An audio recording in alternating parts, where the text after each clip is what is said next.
আসসালামু আলাইকুম সবাইকে, আশা করি তোমরা সবাই ভালো আছো, সুস্থ আছো। আজকের এই ক্লাসটি হবে মডিফায়ারের উপর। এটা এসএসসি 25 বেসের একটা শর্ট সিলেবাসের অন্তর্ভুক্ত একটা টপিক, ইংলিশ সেকেন্ড পেপারে।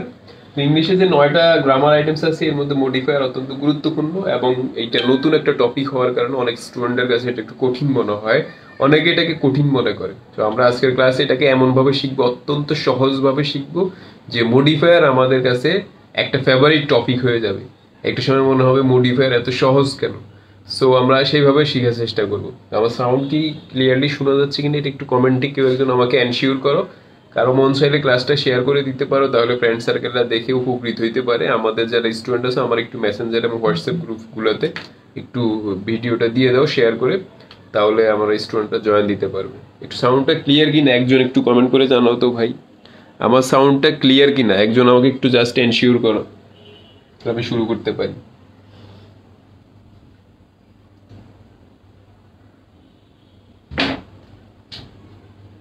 সাউন্ড কি শোনা যাচ্ছে?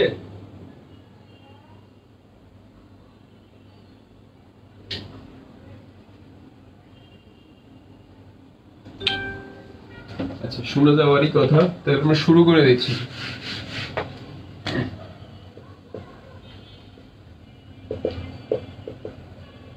দেখো, মডিফায়ার শব্দটা আসছে কই থেকে? মডিফায়ার শব্দটা আসছে মডিফাই থেকে। মডিফায়ার শব্দটা আসছে মডিফাই থেকে। মডিফাই মানে কি? বিশেষায়িত করা, কাউকে বিশেষায়িত করা, কোনো গুণ দিয়ে বিশেষায়িত করা বা অন্য কিছু দিয়ে বিশেষায়িত করা। তাহলে যে মডিফাই করে তাকে মডিফায়ার বলা হয়। আমরা এইভাবে বলবো ওয়ান হু মডিফাইজ, যে মডিফাই করে তাকে মডিফায়ার বলা হয়। তাহলে এই মডিফায়ার শব্দটা হচ্ছে নাউন, আর এটা আসছে মডিফাই থেকে, যেটা হচ্ছে ভার্ব। কিভাবে মডিফাই করে আমি তোমাদের একটা এক্সাম্পল দিই। যেমন আমি বললাম যে হি ইজ আ গুড বয়, সে একটা ভালো ছেলে। এখন এই যে বয় শব্দটা, বালক, হি ইজ আ বয়, প্রথম কথা হচ্ছে হি ইজ আ বয়, সে একটা ছেলে। হি ইজ আ বয়, সে একটা বালক। এই বয়টা হচ্ছে এখানে নাউন, সে একটা বালক। এখন বালকটা বিভিন্ন রকম হইতে পারে, ভালো হইতে পারে, খারাপ হইতে পারে। তো এই বালকটা কেমন সেটা বোঝানোর জন্য আমি এখানে নিয়ে আসলাম একটা শব্দ, সেটা হচ্ছে good. He is a good boy, সে একটা ভালো ছেলে। তাহলে এই বয়টা কেমন? সে হচ্ছে ভালো ছেলে। তাহলে এই ভালো শব্দটা, এই শব্দটা বয়কে মডিফাই করছে, এই জন্য এই শব্দটা হচ্ছে এখানে মডিফায়ার। এই শব্দটা কি এখানে মডিফায়ার। আমরা বাংলায় বলি না অনেক সময় যে বিচক্ষণ মানুষ, বিচক্ষণ ব্যক্তি। বিচক্ষণ ব্যক্তি মানে কি? জ্ঞানী ব্যক্তি।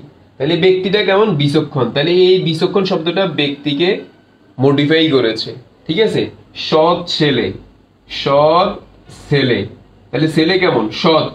তাহলে এই সৎ শব্দটা ছেলেকে মডিফাই করছে, তাই জন্য এটা মডিফায়ার। আবার আমরা বলতে পারি যে মনে করো শি ওয়াক্স, সে হাঁটে। শি ওয়াক্স মানে কি? সে হাঁটে। এখন মানুষ তো হাঁটার বিভিন্ন ধরন আছে, কেউ আস্তে হাঁটে, কেউ জোরে হাঁটে, কেউ আস্তে হাঁটে, কেউ জোরে হাঁটে। তাহলে আমরা বলতে পারি যেমন শি ওয়াক্স স্লোলি, সে ধীরে ধীরে হাঁটে। শি ওয়াক্স স্লোলি মানে কি? সে ধীরে ধীরে হাঁটে। তাই এই ওয়াক শব্দটা হচ্ছে ভার্ব। এখন আমরা বললাম যে সে কিভাবে হাঁটে?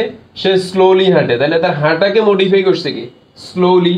তাহলে এই স্লোলি এখানে মডিফায়ার। দেখো, আমরা বললাম যেই শব্দটা মডিফাই করে, তাহলে স্লোলি মডিফাই করছে, এই জন্য এটা মডিফায়ার। তাহলে যে মডিফাই করবে সেই মডিফায়ার। স্লোলি মডিফাই করছে এই জন্য স্লোলি মডিফায়ার। এখানে গুড মডিফাই করছে এই জন্য গুড মডিফায়ার। তাহলে বেসিক কনসেপ্টটা তোমরা বুঝছো কিনা যে মডিফায়ারটা কি? তাহলে মডিফায়ার হচ্ছে যেই শব্দ দ্বারা কি করবে? মডিফাই করবে। যেই শব্দ দ্বারা, যেই শব্দ অথবা ফ্রেজ, এই মডিফাইটা হইতে পারে একটা ওয়ার্ড, হইতে পারে ফ্রেজ, ঠিক আছে? কোনো শব্দ দিয়েও মডিফাই করতে পারে, আবার কোনো ফ্রেজ দিয়েও মডিফাই করতে পারে। এখন এই মডিফাই যে করবে, এই মডিফাই যে করবে এটা কাকে মডিফাই করবে? এই মডিফাইটা করতে পারে হচ্ছে কোনো ভার্বকে মডিফাই করতে পারে, কোনো নাউনকে মডিফাই করতে পারে। সাধারণত দুইটা পার্টস অফ স্পিচকে মডিফাই করে। কারণ ভার্বকে মডিফাই করে কি? ভার্বকে মডিফাই করে হচ্ছে অ্যাডভার্ব। ভার্বকে মডিফাই করে কি? অ্যাডভার্ব। আর নাউনকে মডিফাই করে কি? নাউনকে মডিফাই করে হচ্ছে অ্যাডজেক্টিভ। তাহলে নাউনকে মডিফাই করে অ্যাডজেক্টিভ, আর ভার্বকে মডিফাই করে হচ্ছে অ্যাডভার্ব সাধারণত। তাহলে এই যে ভার্বের পরে একটা শব্দ এসে ভার্ব সম্পর্কে অতিরিক্ত তথ্য দিছে, অথবা নাউনের আগে পরে এসে নাউন সম্পর্কে অতিরিক্ত তথ্য দিছে, যেই শব্দটা তথ্যটা দেয় সেটা হচ্ছে মডিফায়ার। যেই শব্দটা মডিফাই দেয় সেটা কি, যেই শব্দটা দ্বারা তথ্য দেওয়া হয়, অতিরিক্ত তথ্য দেওয়া হয়, সেটাই হচ্ছে মডিফায়ার। আছে সাউন্ড কি ক্লিয়ার?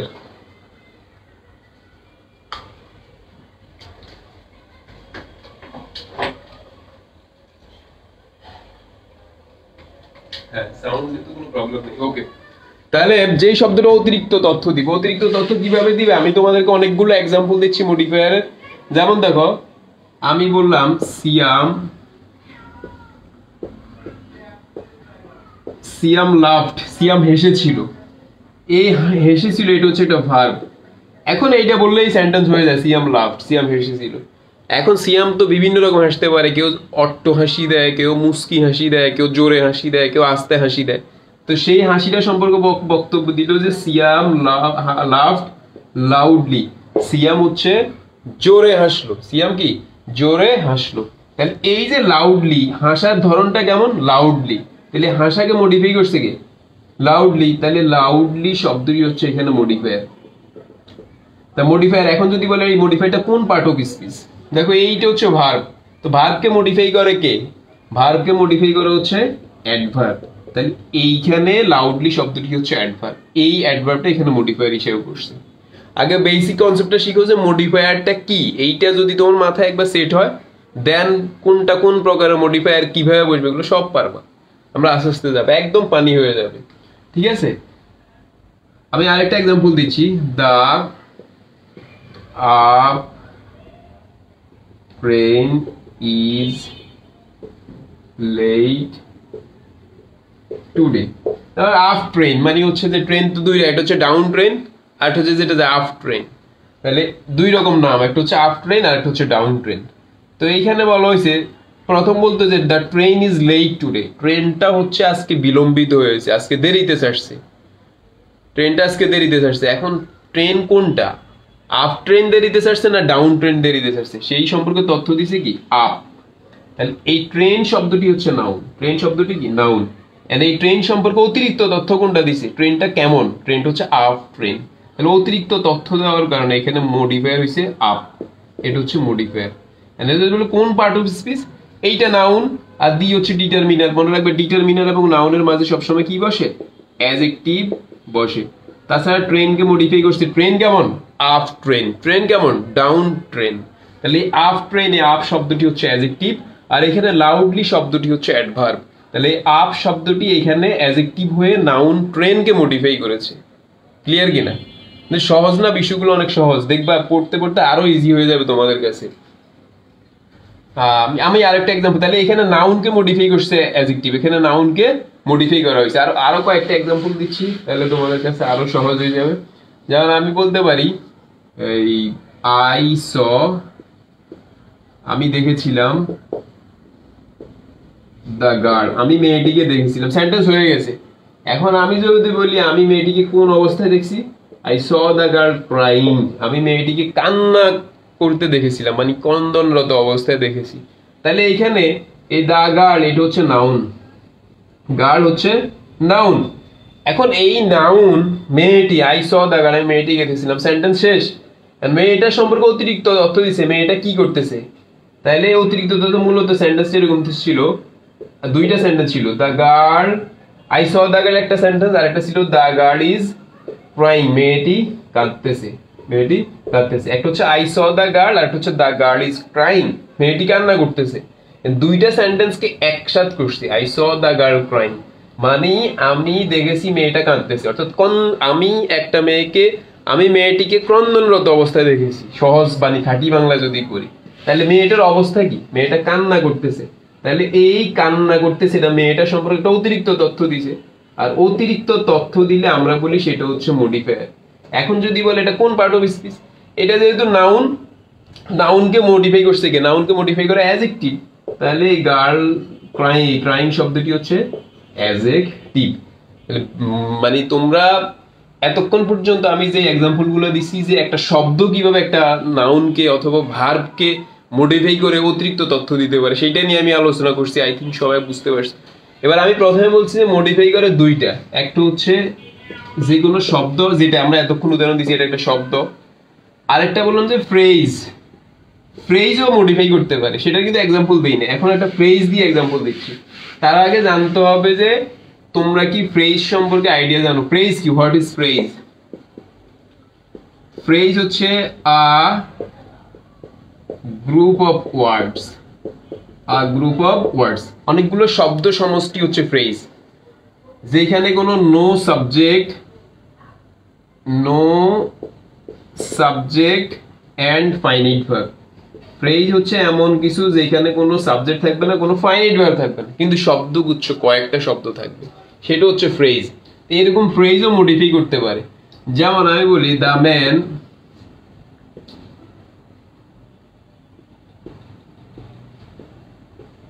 ম্যান স্পিকিং, যদি বলতাম দ্য ম্যান স্পিকিং তাহলে এটা শব্দ হইতো, মানে স্পিকিং শব্দ এটা।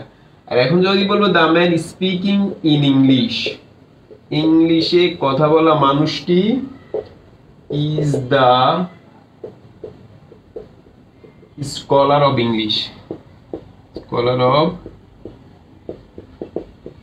ইংলিশ। তাহলে দেখো দ্য ম্যান স্পিকিং, আচ্ছা দেখা যায়, okay, the man speaking in English, ইংরেজিতে কথা বলা মানুষটি is the scholar of English, ইংরেজি পণ্ডিত। এখন দেখো এই যে এই অংশটুকু বাদ দিলে কি হয়? The man is the scholar of English, মানুষটি ইংলিশের পণ্ডিত, স্কলার, এইটাই সেন্টেন্স হয়ে গেছে। এখন এই যে দ্য ম্যান, এটা হচ্ছে নাউন, এই নাউন সম্পর্কে তথ্য দিছে কি? অতিরিক্ত তথ্য। মানুষটা কোন মানুষটা? The man who is speaking in English, যেই মানুষটি ইংরেজিতে কথা বলতেছে। তাহলে মানুষটার সম্পর্কে তথ্য দিছে স্পিকিং ইন ইংলিশ, ইংরেজিতে কথা বলা ব্যক্তিটি। এই পুরাটা, এই যে এখানে একটা দুইটা তিনটা শব্দ আছে, তাহলে এই গ্রুপ অফ ওয়ার্ডস হয়েছে প্রথম কন্ডিশন। নো সাবজেক্ট, এইটার ভিতরে আলাদা কোনো সাবজেক্ট নাই, কোনো ফাইনাইট ভার্বও নাই, স্পিকিং নন ফাইনাইট ভার্ব আছে কিন্তু ফাইনাইট ভার্ব তো নাই, তাহলে এটাও পূরণ করছে, তার মানে এটা একটা ফ্রেজ। আমরা বুঝলাম যে এটা একটা ফ্রেজ। এখন এই ফ্রেজটা কি করছে? এই ম্যানকে মডিফাই করছে, নাউনকে মডিফাই করছে। তা আমরা জানি মডিফাই করলে সেটা হবে কি? মডিফায়ার। নাউনকে মডিফাই করলে সেটা হবে, মানে কোনো কিছুকে মডিফাই করলে সেটা হবে মডিফায়ার। এখানে ম্যানকে মডিফাই করছে মডিফায়ার। এবার যদি বলে এটা ফ্রেজ, কোন প্রকারের ফ্রেজ? এইটা যেহেতু নাউনকে মডিফাই করছে, আমরা জানি নাউনকে মডিফাই করে অ্যাডজেক্টিভ, তাহলে এটা অ্যাডজেক্টিভ। আর এটা যেহেতু ফ্রেজ, তাহলে অ্যাডজেক্টিভ ফ্রেজ। একসাথে ফ্রেজও শিখলা, ওয়ার্ডও শিখলা। তাহলে the man is the scholar of English, মানুষটি হচ্ছে ইংরেজির পণ্ডিত। মানুষটা কেমন? স্পিকিং ইন ইংলিশ, ইংলিশে কথা বলা মানুষটি। স্পিকিং ইংলিশ মানে কি ছিল? এখানে মূলত দুইটা সেন্টেন্স ছিল, একটা হচ্ছে the man is the scholar of English, আর একটা হচ্ছে the man is speaking in English, মানুষটি ইংলিশে কথা বলতেছে। দুইটা সেন্টেন্সকে একটা সেন্টেন্সে রূপান্তর করছে এই স্পিকিং ইন ইংলিশ দিয়ে। তাহলে এই দ্য ম্যান নাউন, এটাকে মডিফাই করছি স্পিকিং ইন ইংলিশ। অতিরিক্ত তথ্য দেওয়ার কারণে এইটা একটা ফ্রেজ হয়েছে, তিনটা শব্দ থাকার কারণে ফ্রেজ হয়েছে। আর এটা যেহেতু নাউন সম্পর্কে অতিরিক্ত তথ্য দিয়েছে, এই জন্য এটা অ্যাডজেক্টিভ ফ্রেজ, আর এটা একটা মডিফায়ার। সবাই ক্লিয়ার? এতক্ষণ পর্যন্ত আমরা বেসিক আলোচনা করছি, মডিফায়ারের বেসিক। যদি বেসিকটা বুঝে থাকো তাহলে বি ডান লেখো তো সবাই। বেসিক যদি বুঝে থাকো তাহলে বি ডান। আমার যে মডিফায়ারের লেকচার শিটটা আছে, আমি এইভাবে ডিটেলসে আলোচনা করে দিছি, মানে লেকচার শিটটা পড়লেও কেউ বুঝতে পারবে। আমি কয়েকদিন পরে গ্রামার ভ্যাকসিন বের করব, মানে হ্যান্ড নোট, মানে নোটস আকারে। এটা একটা বই না, মানে মানে পুরো বই আকারে হবে না, এটা হচ্ছে নোট সিস্টেমে হবে, কম্পিউটার টাইপিংয়ে হবে, বাট নোট সিস্টেম, হ্যান্ডবুক টাইপের বই হবে আর কি। সো সেইখানে আমি এইভাবে ডিটেলসে আলোচনা করছি, ওইটা নিয়ে এখন খুব ব্যস্ত কাজ টাজ করতেছি। তো বেসিক যদি বুঝে থাকো তাহলে বেসিক ডান লেখো, তারপর আমরা ক্লাসিফিকেশনে যাচ্ছি।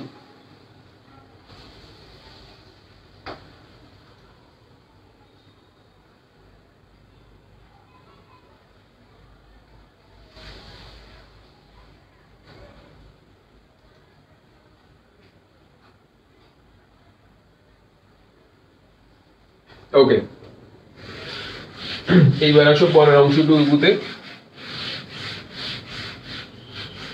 এবার মডিফায়ার প্রকারভেদটা শিখো। মডিফায়ার কয় প্রকার? মডিফায়ার হচ্ছে দুই প্রকার। মডিফায়ার হচ্ছে দুই প্রকার, একটা হচ্ছে প্রি মডিফায়ার, আর একটা হচ্ছে পোস্ট মডিফায়ার। শোনো, আমি ওই যে গ্রামার ভ্যাকসিন বইটার কাজ করতেছি। কয়েকদিন আগে মডিফায়ার আমার আগেরই লেকচার শিট করা ছিল, আমি যখন ইংলিশ বাংলা অনলাইন বেস করাইছি তখন।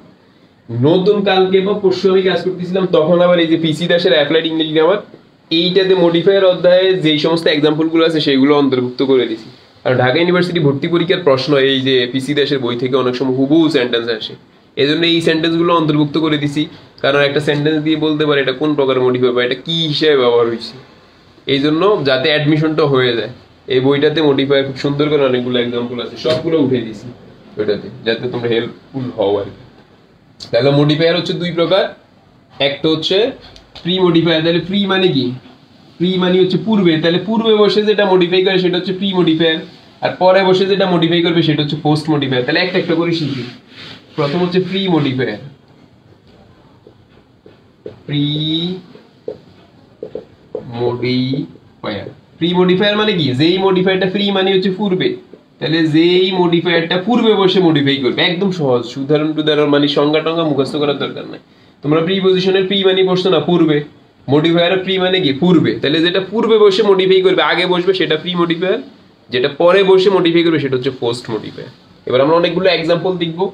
যেমন আজকে সাকিব আল হাসান 4 উইকেট পাইছে, তাহলে সাকিব আল হাসানের দিয়ে আমরা একটা এক্সাম্পল দেই। Shakib Al Hasan is the best player.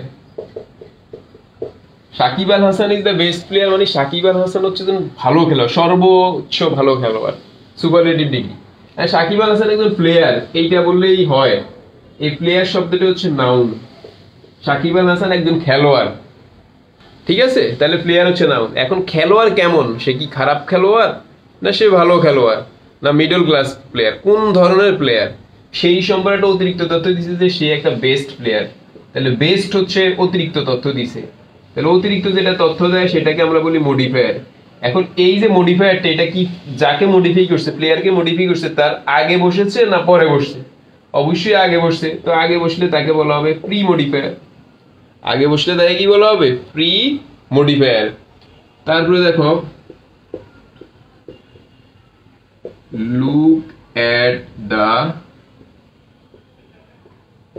above word. look at the above word, উপরের শব্দটির দিকে তাকাও। আমি বলতে পারতাম যে look at মানে তাকাও, এই look হচ্ছে ভার্ব, at হচ্ছে প্রিপজিশন, দুইটা মিলে হইছে এখন এই ফ্রেজাল ভার্ব বা গ্রুপ ভার্ব হইছে। look এর সাথে অনেকগুলো প্রিপজিশন বসে, look এর পরে at দিলে হচ্ছে তাকাও, look এর পরে দিলে হচ্ছে কোনো কিছু খোঁজা, তারপর হচ্ছে যে তোমার লুকের পরে আপ দিলে হচ্ছে দেখাশোনা করা, লুকের পরে যদি লুকের পরে দিলে হচ্ছে খোঁজা, আর লুকের পরে আপ দিলে হচ্ছে ইউপি আপ দিলে হচ্ছে ডিকশনারিতে কোনো শব্দ খোঁজা, ঠিক আছে? আর লুকের পরে আপটা দিলে হচ্ছে দেখাশোনা করা। এগুলো জানতে হবে যারা অ্যাডমিশন টেস্ট দাও। যাই হোক, ওই আলোচনা যাচ্ছি না। লুক অ্যাট দ্য ওয়ার্ড, শব্দটি দিতে থাকা, এটা হয়ে যাইতো। ওয়ার্ড হচ্ছে এখানে নাউন। এখন এই শব্দটার দিকে তাকাও, কোন শব্দটা? শব্দ তো অনেক আছে, তো বলে দিছে যে অ্যাভোভ ওয়ার্ড, উপরের শব্দটির দিকে তাকাও। তাহলে অ্যাভোভ মানে শব্দটাকে উপরের শব্দ বুঝাই দিছে যে এখানে 4টা শব্দ আছে, তুমি উপরের শব্দটার দিকে তাকাও, ঠিক আছে? মনে করি একটা শব্দ, একটা শব্দ, একটা শব্দ, একটা শব্দ, বললে যে look at the above word, তাই অ্যাভোভ এটা উপরের দিকে তাকাইতে বলছে, তাহলে উপরের শব্দ, তাহলে মডিফাই করছে ওয়ার্ডকে, তাহলে এই জন্য এটা একটা মডিফায়ার। এটা কি একটা মডিফায়ার। এখন এই যে অ্যাভোভ শব্দটা, এটা কি ওয়ার্ডের আগে বসছে না পরে বসছে? অবশ্যই আগে বসছে, এই জন্য এটা নাম হচ্ছে প্রি মডিফায়ার। এবার একটা জিনিস শিখো তোমরা, এই যে অ্যাভোভ শব্দটা, এভাবে এখানে কোন পার্ট অফ স্পিচ বলো তো? এটা 1 বছর ঢাকা বিশ্ববিদ্যালয়ে ভর্তি পরীক্ষা আসছে। ডি হচ্ছে ডিটারমিনার বা আর্টিকেল, ওয়ার্ড হচ্ছে নাউন, আর্টিকেল এবং নাউনের মাঝে একটা শব্দ বসলে সেটা কি? অ্যাডজেক্টিভ। আর্টিকেল এবং নাউনের মাঝে একটা শব্দ বসলে অ্যাডজেক্টিভ, ঠিক আছে? এবার আমি যদি বলি তোমাদেরকে গো অ্যাভোভ, গো অ্যাভোভ, এইখানে বলো তো অ্যাভোভ কোন পার্ট অফ স্পিচ? গো হচ্ছে ভার্ব। এবার জিজ্ঞেস করছি কোথায় যাও? উপরে যাও। কোথায় দ্বারা প্রশ্ন করলে যে উত্তর পাওয়া যায় তাকে অ্যাডভার্ব বলা হয়। তাহলে এইখানে অ্যাভোভ শব্দটা হচ্ছে কি? অ্যাডভার্ব। আবার আমি যদি বলতাম যে হি ওয়েন্ট, সে গিয়েছিল, অ্যাবোভ দ্য স্টেয়ার, সিঁড়িটি দিয়ে সে গিয়েছিল, এখানে দ্য স্টেয়ার হচ্ছে নাউন আর অ্যাবোভ নাউনকে মডিফাই করছে, মানে নাউনের আগে বসে নাউনের সাথে সম্পর্ক স্থাপন করছে। দেখো দ্য স্টেয়ার, এটা একটা নাউন, অ্যাবভ এখানে প্রিপজিশনের ভূমিকা পালন করছে, এখানে হচ্ছে অ্যাবভ প্রিপজিশন, এইখানে হচ্ছে অ্যাডভার্ব, এখানে হচ্ছে অ্যাডজেক্টিভ। তাহলে একটা শব্দকে আমরা বিভিন্নভাবে দেখাইতে পারতেছি, পরীক্ষায় এগুলো আসে। তাহলে প্রি মডিফায়ার সবাই পারবা তো নাকি? এবার আসো post modifier. Post modifier, post modifier মানে কি? যেটা পরে, পোস্ট মানে হচ্ছে পরে, যেটা পরে বসে মডিফাই করবে তাকে বলা হবে পোস্ট মডিফায়ার। আজকে মুস্তাফিজ 3 উইকেট পাইছে, তাহলে তারা নিয়ে যদি একটা এক্সাম্পল না দেই তাহলে তার প্রতি একটা অন্যায় করা হবে। মুস্তাফিজ প্লেড, খেলেছিল। কেমন খেলেছিল? ওয়েল, ওয়েল, ভালো খেলেছিল। তাহলে মুস্তাফিজ ও প্লেড এই ভার্ব। আর যদি মুস্তাফিজকে আজকে আইপিএল থেকে আসছে, তোমরা জিজ্ঞেস করতে পারো সে কি ভালো খেলছে না খারাপ খেলছে, তো বললো দেখ ভালো খেলেছে, তার সম্পর্কে তথ্য কি দিছে? সে ভালো খেলেছে, তাহলে অতিরিক্ত তথ্য দিছে, এই জন্য এটা হচ্ছে মডিফায়ার। এই যে ওয়েল শব্দটা মডিফায়ার, ভার্বকে মডিফাই করছে। এইটা কি ভার্বের পরে বসে মডিফাই করছে না আগে বসে মডিফাই করছে? অবশ্যই পরে। পরে বসে মডিফাই করলে তাকে বলা পোস্ট মডিফায়ার। এবার যদি বলে এটা কোন পার্ট অফ স্পিচ হিসেবে কাজ করছে, প্লেড হচ্ছে ভার্ব, ভার্বকে মডিফাই করলে তাকে আমরা বলি অ্যাডভার্ব। দেখছো পড়াগুলো কত সহজ। শি ওয়াক্স, সে হাঁটে। শি ওয়াক্স, সে হাঁটে। এ ওয়াক্স হচ্ছে ভার্ব, কিভাবে হাঁটে? ফাস্ট, দ্রুত হাঁটে। সে দ্রুত হাঁটে, তাহলে ও কিভাবে হাঁটে? দ্রুত। তাহলে এই ফাস্ট শব্দটা মডিফায়ার, কারণ সে হাঁটাকে মডিফাই করছে। আর কি আগে বসে মডিফাই করছে না পরে? অবশ্যই পরে, এই জন্য পোস্ট মডিফায়ার। কোন পার্ট অফ স্পিচ? অ্যাডভার্ব। তাহলে কাইন্ডস ক্লাসিফিকেশন নিয়ে আলোচনা করছি, pre modifier post modifier. Classification যদি বুঝে থাকো তাহলে সি ডান লেখো তো, ক্লাসিফিকেশন ডান, সি ডান লেখো তো। আমরা এখন ডিটেলসে চলে যাব। সি ডান লিখো, সি ডান। এই নিচের দিকে লেখা কি দেখা যায় না?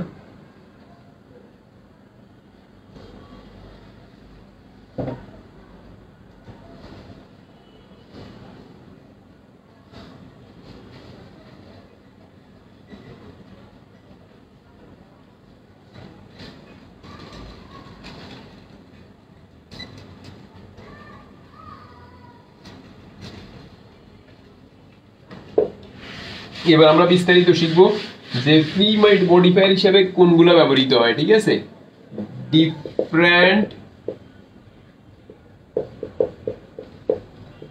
টাইপ অফ প্রি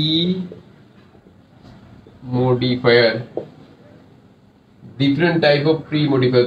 এখনকার ওই স্টুডেন্ট গুলারে লাইভে ডাকাটা খুব টাফ। এক হচ্ছে যে এখন অনেক চাকচিক্য আছে, আবার স্টুডেন্টরা নাকি বিভিন্ন ধরনের লোভনীয় অফার দেখায়, এখন লাইভে ডাকা হয়, মোবাইল গিফট করা হয় লাইভের মধ্যে। মোবাইল দিতে হবে লাইভের মধ্যে ক্লাসে উপস্থিত করার জন্য। মোবাইলের লোভ দেখে হচ্ছে ক্লাস করে। কি যে এক অবস্থা এখন স্টুডেন্টদের, পড়াশোনার যে একটা আগ্রহ এটা নাই। আর আমরা একটু ডিটেলসে পড়ানোর চেষ্টা করি। শর্টকাট মেথড বহু আছে, শর্টকাট মেথড দিয়ে এইচএসসি পরীক্ষায় 5-এ 5 পাইতে পারো, কিন্তু আলটিমেটলি ঢাকা বিশ্ববিদ্যালয় বা যে কোনো একটা পাবলিক বিশ্ববিদ্যালয় 0 ভর্তি হইতে পারলাম না। তাহলে এই সমস্ত শর্টকাট শিখে লাভ আছে? ডিটেলসে শিখতে হবে, কিন্তু স্টুডেন্ট ডিটেলসে শিখার পক্ষে না, বেসিক থেকে আলোচনা করার পক্ষে না। বলে যে শুধু যে কি পড়ায় মানে ইয়ে হিসেবে এগুলা, কিন্তু আমরা তো সবসময় ডিটেলসের পক্ষে, বেসিকের পক্ষে। যে কোনো জিনিস বেসিক থেকে শিখতে হবে, এটা নিয়ে আমি আন্দোলন করতেছি সেই 2016 সাল থেকে এখন পর্যন্ত চলতেছে, এবং এইটা থেকে আমি কখন সরে আসবো। Different type of pre modifier, বিভিন্ন ধরনের প্রি মডিফায়ার হিসেবে আসে। একটা হচ্ছে অ্যাডজেক্টিভ, প্রি মডিফায়ার হিসেবে অ্যাডজেক্টিভ ব্যবহৃত হইতে পারে। অ্যাডজেক্টিভ কাকে মডিফাই করে? এই যে একটা শব্দ নাউন, এই নাউনকে মডিফাই করে দুইটা জিনিস, একটা হচ্ছে অ্যাডজেক্টিভ আর একটা হচ্ছে অ্যাডজেক্টিভ ফ্রেজ। অ্যাডজেক্টিভ ফ্রেজ, তাহলে নাউনকে মডিফাই করে অ্যাডজেক্টিভ এবং অ্যাডজেক্টিভ ফ্রেজ। এক্সাম্পল দিলে তোমরা বুঝতে পারবা। আমি বললাম যে Rabindranath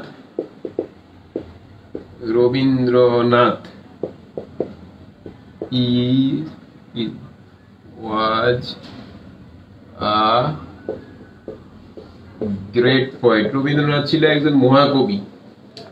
Rabindranath was a great poet, তাহলে এই যে poet, Rabindranath was a poet, এই পয়েট শব্দটি হচ্ছে নাউন। নাউনকে মডিফাই করে সে কেমন কবি ছিল, মহাকবি ছিল। তাহলে এই যে গ্রেট হচ্ছে মডিফায়ার, এটা কি প্রি মডিফায়ার, এবং এটা কোন পার্ট অফ স্পিচ, অ্যাডজেক্টিভ। কারণ নাউনকে কবিকে মডিফাই করছে, পয়েটকে, তাহলে গ্রেট হচ্ছে অ্যাডজেক্টিভ। মহাকবি, গ্রেট পয়েট, তাহলে পয়েট নাউন, এর আগেরটা হচ্ছে অ্যাডজেক্টিভ। ঠিক আছে, তারপর আমরা বলতে পারি Jaber is a meritorious student. Jaber was a meritorious, Jaber একজন মেধাবী শিক্ষার্থী। তাহলে এই যে Jaber was student, Jaber is a student, Jaber একজন শিক্ষার্থী। এই স্টুডেন্ট হচ্ছে নাউন, কেমন শিক্ষার্থী, মেরিটোরিয়াস শিক্ষার্থী। তাহলে মেরিটোরিয়াস হচ্ছে এখানে অ্যাডজেক্টিভ, শূন্যস্থান মেরিটোরিয়াসের নিচে থাকবে, বলবে যে pre modifier as adjective, adjective হিসাবে, মানে অ্যাডজেক্টিভ অ্যাজ প্রি মডিফায়ার, অর্থাৎ এখানে অ্যাডজেক্টিভ বসাইতে হবে যেটা প্রি মডিফায়ার হিসেবে কাজ করবে, শূন্যস্থান দিতে আর ব্র্যাকেটে লেখা থাকবে, তখন তোমাকে এখানে মেরিটোরিয়াস বসাইতে হবে। তাহলে প্রি মডিফায়ার বুঝতে পারতেছো কিনা? আরো কয়েকটা এক্সাম্পল দিতেছি, দেখো।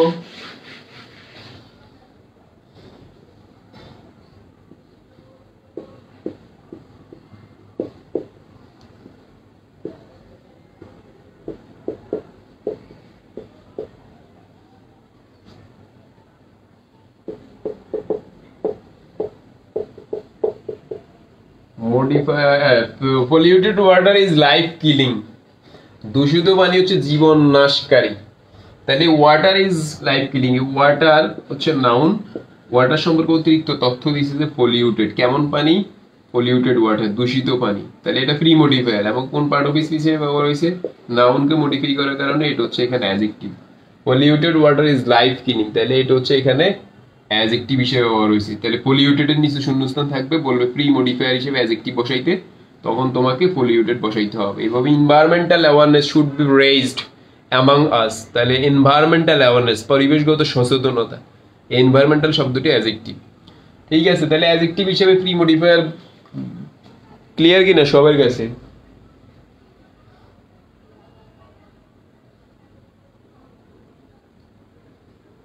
আমরা একটা প্রশ্ন সলভ করি, বোর্ড পরীক্ষা আসছে, একটা প্রশ্ন দেখি তোমরা পারো কিনা। তোমরা তো এখনো প্রশ্ন প্যাটার্ন দেখো নাই, তো একটা প্রশ্ন আসছে ঢাকা বোর্ডের মধ্যে, এই সেই প্রশ্নটা আমরা দেখাই, দেখো। Once Dhaka board, ONC, once there lived a dash, ব্র্যাকেটে বলে দিছে pre modify noun fox in a jungle. এটা ছিল once there lived a fox in a jungle, একটা জঙ্গলে একটা শিয়াল বসবাস করতে একদা। এন্ড এইখানে বলে যে প্রি মডিফাই না, নাউনকে মডিফাই করে এরকম একটা শব্দ এখানে বসাইতে হবে। প্রি মডিফাই মানে কি, পূর্বে বসবে, নাউনের পূর্বে বসে নাউনকে মডিফাই করবে। তাহলে নাউন হচ্ছে ফক্স, আর এইটারে মডিফাই করে একটা শব্দ বসাও। কেমন শিয়াল বাস করতো, কেমন শিয়াল, তো শিয়াল কেমন হয়, কানিং, কানিং, ধূর্ত শিয়াল। তাহলে এই যে কানিং শব্দটা বসাইছি, এই কানিং শব্দটা হচ্ছে এখানে অ্যাডজেক্টিভ, এই অ্যাডজেক্টিভ প্রি মডিফায়ার হিসেবে ব্যবহার হয়েছে। Once there lived a cunning fox in a jungle. তোমাদের কাছে মনে হইতে পারে তোমার কানিং শব্দটা, কানিং হুবু বসাইতে এরকম কথা না, আশেপাশে শব্দ বসাইলে হবে আর প্র্যাকটিস করলে হবে। আমি যে এই গ্রামার ভ্যাকসিন করতেছি সেইখানে 30টার মতো করে প্র্যাকটিস প্রত্যেকটা টপিকে দিয়ে দিব, বোর্ড প্রশ্ন, টেস্ট প্রশ্নের আলোকে। ওগুলো মোটামুটি প্র্যাকটিস করলেই তোমরা হুবহু কমন না পাইলেও মানে তোমরা আনসার করে আসতে পারবা অ্যাটলিস্ট, মানে এটা মানে চর্চা হয়ে যাবে। তো ওগুলো প্র্যাকটিস করলেই হয়ে যাবে, আশা করি ফুল একটা সেট আপ পাবা ইনশাআল্লাহ।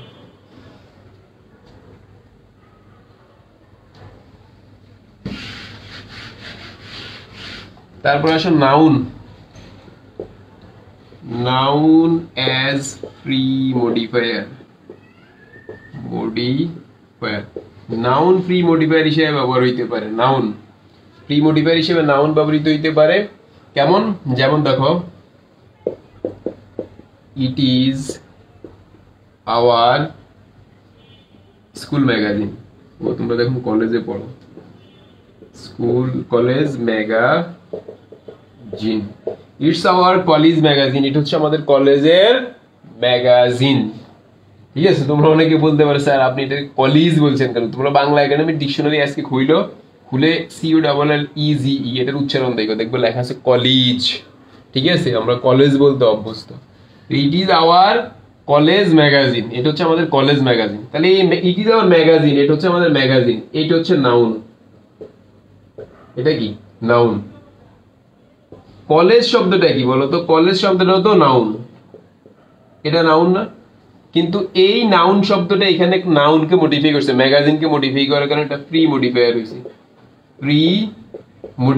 এটা প্রি মডিফায়ার এখানে। কিন্তু পাশাপাশি দুইটা নাউন থাকলে প্রথম নাউন যদি পরের নাউনকে মডিফাই করে তাহলে প্রথম নাউনটা অ্যাডজেক্টিভের ভূমিকা পালন করে।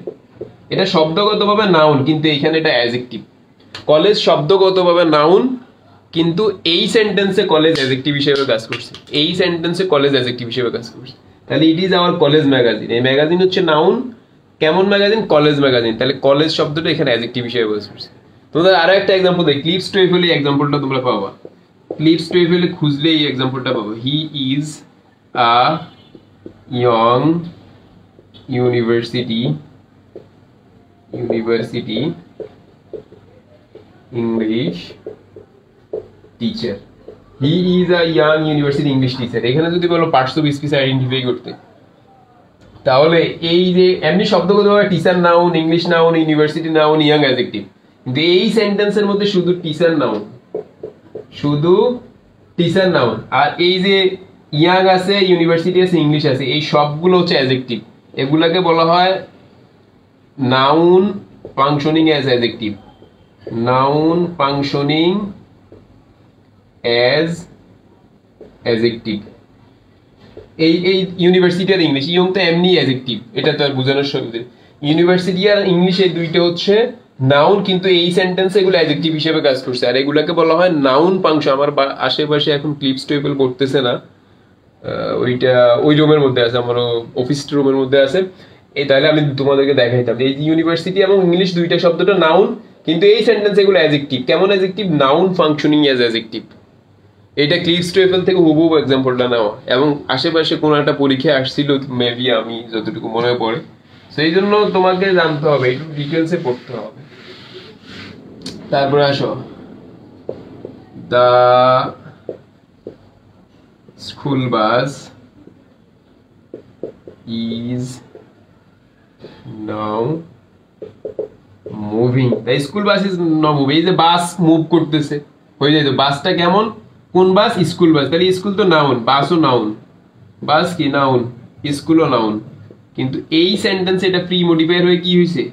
অ্যাডজেক্টিভের কাজ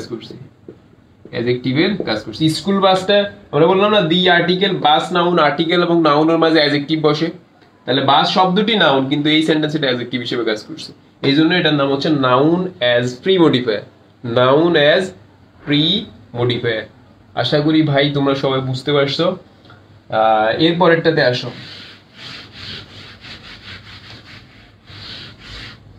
এরপর এটা হচ্ছে noun adjective. Noun adjective as pre modifier. Noun adjective বলতে আবার কি বোঝায়? প্রশ্ন হইতে পারে, নাউন অ্যাডজেক্টিভ বলতে কি বোঝায়? দেখো, he lived in a small village house. দেখা যায় he lived in a small village house. হ্যাঁ, দেখা যায় he lived in a small village house. দেখো এখানে হাউস শব্দটি হচ্ছে নাউন, ভিলেজ শব্দটিও নাউন, স্মল শব্দটি হচ্ছে অ্যাডজেক্টিভ। তাহলে এই যে স্মল ভিলেজ, এই অংশটুকু এটা নিচে শূন্যস্থান থেকে বলবে এটাকে নাউন অ্যাডজেক্টিভ দিয়ে পূরণ করো। নাউন অ্যাডজেক্টিভ অর্থাৎ একটা অ্যাডজেক্টিভ আর একটা নাউন, এই দুইটা মিলে হাউসকে মডিফাই করছে, এই জন্য দুইটাই এখানে অ্যাডজেক্টিভ হিসেবে কাজ করছে। তাহলে স্মল ভিলেজ হাউস, হাউসটা কেমন? সেটা স্মল ভিলেজ হাউস, এটা ভিলেজ হাউস। গ্রামের বাসা তো বড় আছে ছোট আছে, সেটা কেমন? সেটা স্মল ভিলেজ হাউস। এটার নাম হচ্ছে নাউন অ্যাডজেক্টিভ। একটা অ্যাডজেক্টিভ থাকবে আর একটা নাউন থাকবে, দুইটা মিলে হচ্ছে এটার নাম নাউন অ্যাডজেক্টিভ। আরো একটা এক্সাম্পল দেখো,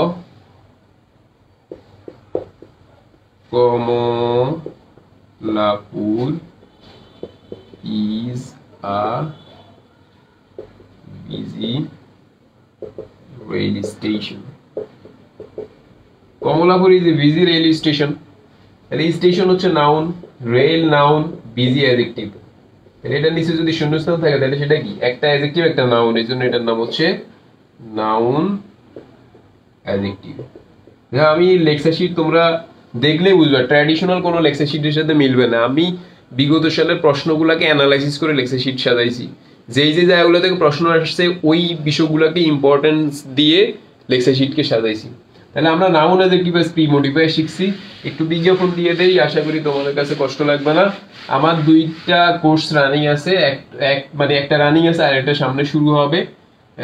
একটা হচ্ছে নতুন কোর্স শুরু হবে, নাম হচ্ছে কোশ্চেন ব্যাংক অ্যানালাইসিস কোর্স। এটা অনেকে বলতে পারে এটা তো এই ধরনের কোর্স তো আর শুনো নাই। আমি সবসময় ব্যতিক্রম কিছু আনার চেষ্টা করি।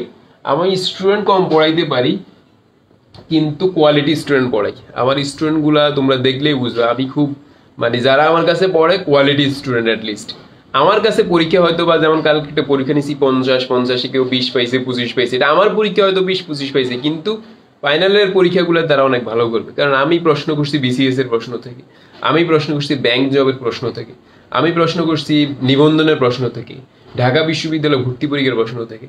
সো এইগুলা এগুলা তো পড়বে আমাদের বয়সে আসলে, কিন্তু এখন থেকে তাদেরকে দেখাইতেছি, একটু কঠিন দিতেছি বাট তাদেরকে অভ্যস্ত করাইতেছি বড় বড় প্রশ্নের সাথে। এই জন্য কোয়ালিটি স্টুডেন্ট, আমি সবসময় বলি কোয়ালিটির পিছনে আমি ঘুরি, কোয়ান্টিটির পিছনে অ্যাটলিস্ট না। হয়তো স্টুডেন্ট কম থাকে, স্টুডেন্ট কম পড়াই, কোর্সের ফি কম্পারেটিভলি অন্যদের তুলনায় বেশি থাকে, কিন্তু মানে আউটপুট আলহামদুলিল্লাহ। আজ পর্যন্ত আমার লাইফে যতগুলা কোর্স করাইছি কোনো কোর্স করে স্টুডেন্টরা বলতে পারে না যে কোর্সে ডিস্যাটিসফাইড। আমি গ্যারান্টি লিখি না, নিজের লাইফের তো গ্যারান্টি নেই, কোর্সের কি গ্যারান্টি দিবে। কিন্তু যদি বলি যে গ্যারান্টি দাও আমার কোর্স, আজকে একটা কমেন্ট অবশ্যই লিখছি যে 30টা ক্লাস করার পরে যদি মনে হয় যে বেসিক ডেভেলপমেন্ট হয় নাই, তাহলে যেই টাকা দিয়ে কোর্স কিনছো ওই টাকা ফেরত নিয়ে নিও। এটা আমি আমার বেসিক ইংলিশ কোর্সের ব্যাপারে বলতে পারি, সব কোর্সের ব্যাপারে বলতে পারি। তো আমাদের ঢাকা বিশ্ববিদ্যালয় 90% স্টুডেন্টরা ফেল করে প্রতি বছর, এইটা প্রায় মানে সবসময়, এবং তোমরা যে বছর পরীক্ষা দিবে ওই বছরও ফেল করবে, এই যে এই বছরও ফেল করবে, এটা চলতেই থাকবে। ঢাকা বিশ্ববিদ্যালয়ের প্রশ্নে 90%-এর বেশি ফেল করে স্বাভাবিক, 10%-এর বেশি পাশ করার সহজ মানে সুযোগ নেই। আর এখানে পাশ মানে সিট আছে মনে করো 2-3% ভর্তি হইতে পারবে, 2-3% ভর্তি হইতে পারবে। তো তোমাকে 2-3% স্টুডেন্টের মধ্যে যদি থাকতে হয় তাহলে তোমাকে 3 মাস পড়লে হবে নাকি এখন থেকে পড়তে হবে? অবশ্যই এখন থেকে পড়তে হবে। যারা চাও যে ঢাকা বিশ্ববিদ্যালয়ে একটা সিট নিশ্চিত করতে, অথবা মেডিকেল তো আমি পুরোটা বলতে পারবো না, মেডিকেলের ইংলিশ অথবা বাংলা, ইংলিশ অথবা সাধারণ জ্ঞান, এই অথবা গুচ্ছ জিএসটি পরীক্ষা, যে কোনো একটা পাবলিক বিশ্ববিদ্যালয়ে একটা সিট নিশ্চিত করতে চাও, তাদেরকে এখন থেকেই ফার্স্ট ইয়ার থেকেই পড়াশোনা শুরু করতে হবে। তোমাদের গাইডলাইনে যথেষ্ট অভাব আছে, গাইডলাইনের অভাবে অনেক স্টুডেন্ট ঝরে পড়ে। আমরা গাইডলাইন দেই কিন্তু আমাকে তো তুমি 1-to-1 পাইতেছো না। আমি মেসেঞ্জার ইউজ করি না, মানে মেসেঞ্জার ইউজ করি কিন্তু কারোর সাথে মেসেঞ্জারে চ্যাট করা পছন্দ করি না, হোয়াটসঅ্যাপে চ্যাট করা পছন্দ করি না। তো আমাকে তো তুমি পাইতেছো না। ক্লাসের বাইরে আমি স্টুডেন্টদের সাথে কথা বলি না, খুব একটা বলি না, মানে বলাই হয় না। তো আমাকে তুমি 1-to-1 পাচ্ছ না ক্লাসের বাইরে। এভাবে তুমি মানে একজন গাইডলাইন পাওয়াটা খুব কষ্টকর। সো তোমার প্রপার গাইডলাইনের প্রয়োজন, গাইডলাইন দিয়ে তুমি এটা ভালো কিছু করতে পারো। যে স্টুডেন্টটা ফার্স্ট হওয়ার কথা, সে গাইডলাইনের অভাবে দেখা গেছে চান্সে পায় নাই, অথবা পাইছে অনেক দূরে পাইছে। সো আমি একটা প্ল্যান সাজাইছি যে ফার্স্ট ইয়ার বা সেকেন্ড ইয়ারে 1-2 মাসের মধ্যে যদি যত প্রশ্ন আছে বিগত সালের, এটা হইতে পারে ঢাকা বিশ্ববিদ্যালয়ের বিসিডি ইউনিটের, হইতে পারে মেডিকেলের প্রশ্ন, হইতে পারে জিএসটির প্রশ্ন, হইতে পারে বিসিএস এর প্রশ্ন, এই প্রশ্নগুলা সলভ করলে এমনি 30-40% মানে আনসার কমন হয়ে যাবে। কিন্তু আমার কমনের টার্গেট আমি পড়াই দিছি না। আমার টার্গেট হচ্ছে এই প্রশ্নগুলো যখন সে অ্যানালাইসিস করবে, একটা স্টুডেন্ট যখন অ্যানালাইসিস করবে তখন তার মাথায় বুঝবে যে ঢাকা বিশ্ববিদ্যালয়ের বি ইউনিটের প্রশ্ন তো আসলে এই জায়গাগুলো থেকে বেশি আসে, এই শব্দগুলো তাদের কমন কিওয়ার্ড। সে প্রশ্নের প্যাটার্নটা বুঝতে পারবে। যখন সে প্রশ্নের প্যাটার্নটা বুঝতে পারবে তখন সে এবার মূল বই পড়া শুরু করবে। যেমন মনে করো মাস্টার বই পড়তে গেছে, কম্প্যাক্ট পড়তে গেছে, অথবা অভিযাত্রী পড়তে গেছে, তখন সে পড়ার সময় মনে হলে যে এই জায়গা থেকে তো ঢাকা বিশ্ববিদ্যালয় প্রশ্ন করে, সে আন্ডারলাইন করে রাখলো বা হাইলাইটস দিয়ে রাখলো। মানে আমার টার্গেট কিন্তু কমন না, 30 থেকে 40% কমন আসবে, কিন্তু কমন না। আমার টার্গেট হচ্ছে তুমি প্রশ্নের প্যাটার্নটা বুঝো, কোশ্চেনের প্যাটার্নটা কেমন হয়। এটা যখন বুঝতে পারবে একটা স্টুডেন্ট, তার কাছে ঢাকা বিশ্ববিদ্যালয় কিচ্ছু না, সে ইজিলি চান্স পাবে। সো এই প্যাটার্নটা বোঝানোর জন্য মূলত এই কোর্সটা। এটা কিন্তু কেউ কোর্স করে না, কারণ এই সমস্ত কোর্স স্টুডেন্ট কম করবে, কারণ এইটা তোকে মানে স্রোতের বিপরীতে না, কোশ্চেন ব্যাংকের উপর কোর্স করতে হবে, এটা কেউ কখনো ভাবছে? আর আমি যদি বলতাম যে ফ্রি অ্যাডমিশন কোর্স, তখন অনেক স্টুডেন্ট ভর্তি করে, তারা ভাবতে যে অ্যাডমিশন রিলেটেড পড়াবে, কিন্তু এইটা হচ্ছে অ্যাডমিশনের আগে। প্রি অ্যাডমিশন আমিও করা, বাট এইটা দিয়ে হচ্ছে শুরু করতেছি। সে প্রশ্নের প্যাটার্নটা বুঝবে, তারপর তাকে আলোচনায় যাইতে হবে।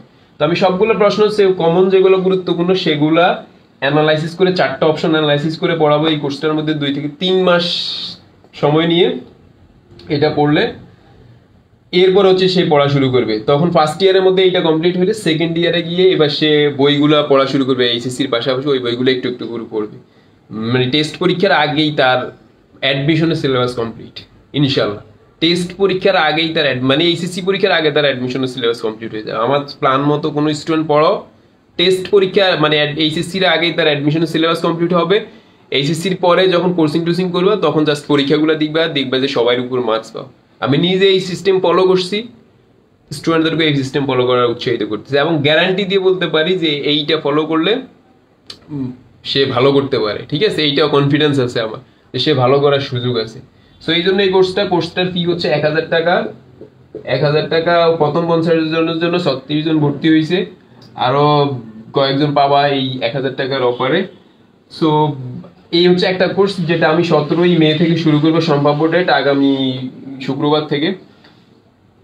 আর আরেকটা কোর্স হচ্ছে আমার ওই যে short syllabus crash course, short syllabus crash course. এইটা মানে বিভিন্ন সাবজেক্ট আছে। এইটার একটা অফার দিছি আমি, ইংলিশ বাংলা আইসিটি 2000 টাকার কোর্সে এখন 1500 টাকা, আর শুধু ইংলিশ হচ্ছে 800 টাকা, আর ইবিআই হচ্ছে 1500 টাকা। আর বাংলা বা হচ্ছে আইসিটি যদি পড়ে তাহলে সেগুলো হচ্ছে 600 টাকা করে।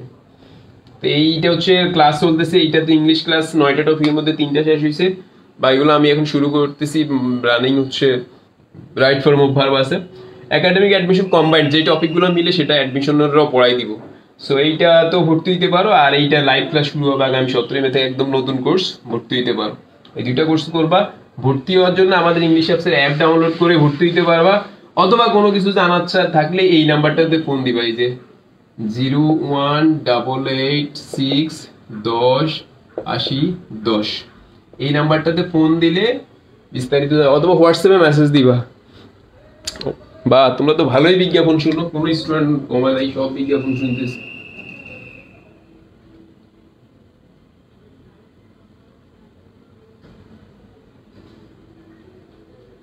আসো এবার আমরা একটু পড়ায় ফিরে আসি। Compound as pre modifier, compound as pre modifier, compound as pre modifier. ঠিক আছে, কম্পাউন্ড অ্যাজ প্রি মডিফায়ার সেটা কি? কম্পাউন্ডটা কি? কম্পাউন্ড মানে যৌগিক শব্দ, কয়েকটা শব্দ মিলে সেটা প্রি মডিফাই করবে। ঠিক আছে, কয়েকটা শব্দ মিলে, যেমন আমি বলতে পারি I need a first class ticket, I need a first class ticket. ঠিক আছে, I need a first class ticket, তাহলে আর টিকেট আমার দরকার। এই টিকেট হচ্ছে নাউন, এটাকে মডিফাই করছে। টিকিট কেমন? ফার্স্ট ক্লাস টিকিট আছে, সেকেন্ড ক্লাস টিকিট আছে, শৌখিন আছে, লঞ্চের মধ্যে বিজনেস ক্লাস টিকিট আছে, এটা ফার্স্ট ক্লাস টিকিট। এই ফার্স্ট ক্লাস টিকিট একটা দুইটা শব্দ মিলে গঠিত হয়েছে, এই জন্য এটাকে বলা হবে কম্পাউন্ড। এই কম্পাউন্ডটা নাউনের আগে বসে নাউনকে মডিফাই করছে, এই জন্য এটা হচ্ছে প্রি মডিফায়ার। এটা কি? Pre modifier. ক্লিপস টু এই কি বললাম, ওই যে পিসি দাসের বই থেকে একটা এক্সাম্পল লেখাচ্ছি, দেখো।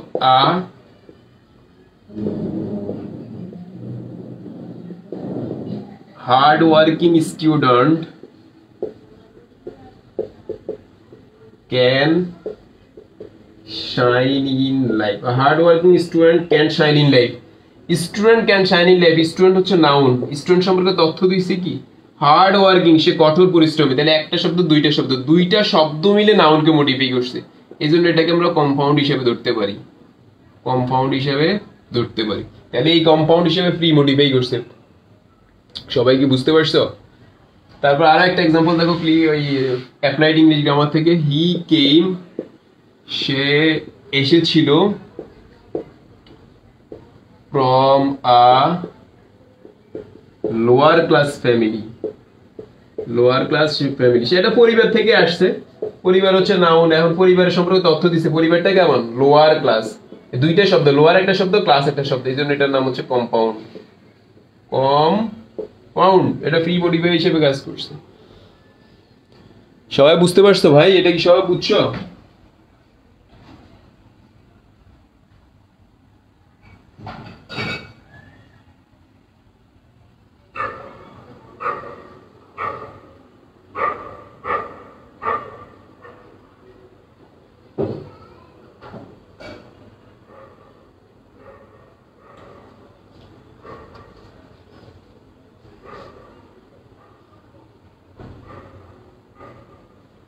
আচ্ছা, এবার আমরা পড়বো present participle as free modifier.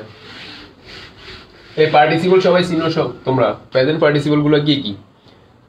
Participle হচ্ছে তিন প্রকার: present participle, first participle, perfect participle. এর মধ্যে প্রেজেন্ট পার্টিসিপল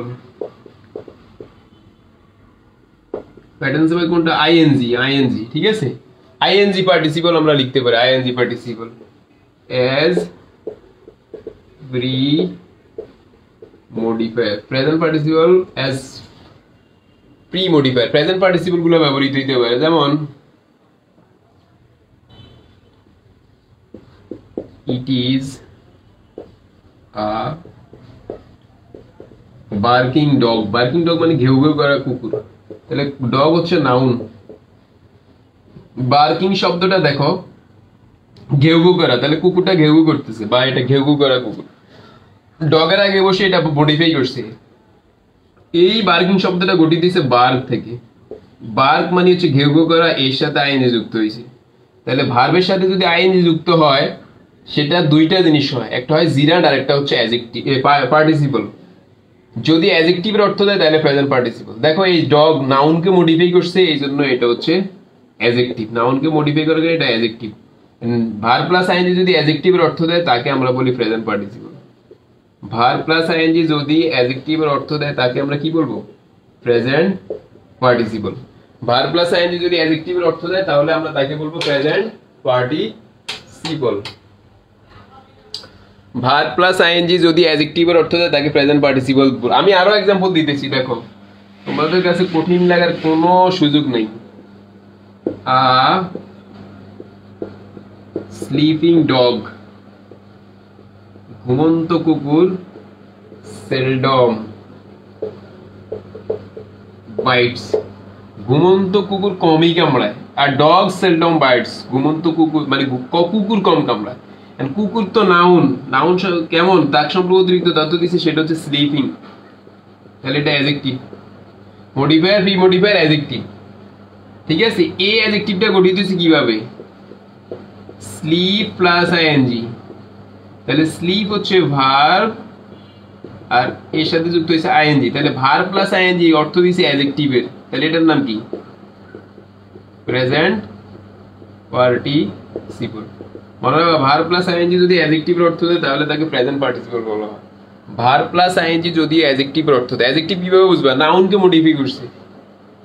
ঠিক আছে, এই ডগ যে নাউনটা আছে এর আগে এক পর একটা ইজ দুই দিয়ে দিবে, তাহলে বুঝবে প্রেজেন্ট পার্টিসিপল কিনা। যেমন dog is sleeping, dog is sleeping. Is দ্বারা যদি প্রতিস্থাপন করা যায় তাহলে প্রেজেন্ট পার্টিসিপল, আর ফর দ্বারা যদি প্রতিস্থাপন করা যায় তাহলে হচ্ছে জিরান। সেটা আমরা জিরান পার্টিসিপল গেলে বিস্তারিত আলোচনা শিখব। তাহলে এইটা বুঝো যে ডগ ইজ স্লিপিং, ডগ ঘুমাচ্ছে। ভার্ব প্লাস আইএনজি অ্যাডজেক্টিভের অর্থ দিয়েছে, এই জন্য এটা প্রেজেন্ট পার্টিসিপল। যদি প্রেজেন্ট পার্টিসিপল বুঝো তাহলে পি ডান লেখো তো। খুব গরম লাগতেছে, পি ডান লেখো তো।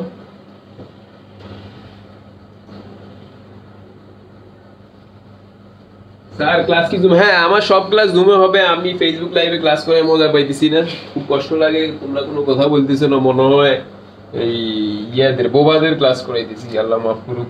মনে হয় যে বোবা স্টুডেন্ট আছে না দেশের মধ্যে, তো তাদের জন্য প্রশিক্ষণ একাডেমি আছে, তো তাদেরকে কথা বলে তারা কিছু রিপ্লাই দিতে পারে না, এরকম মনে হয় ফেসবুক লাইভের ক্লাসে। আমি একদম টেস্ট পাই না ফেসবুক লাইভ।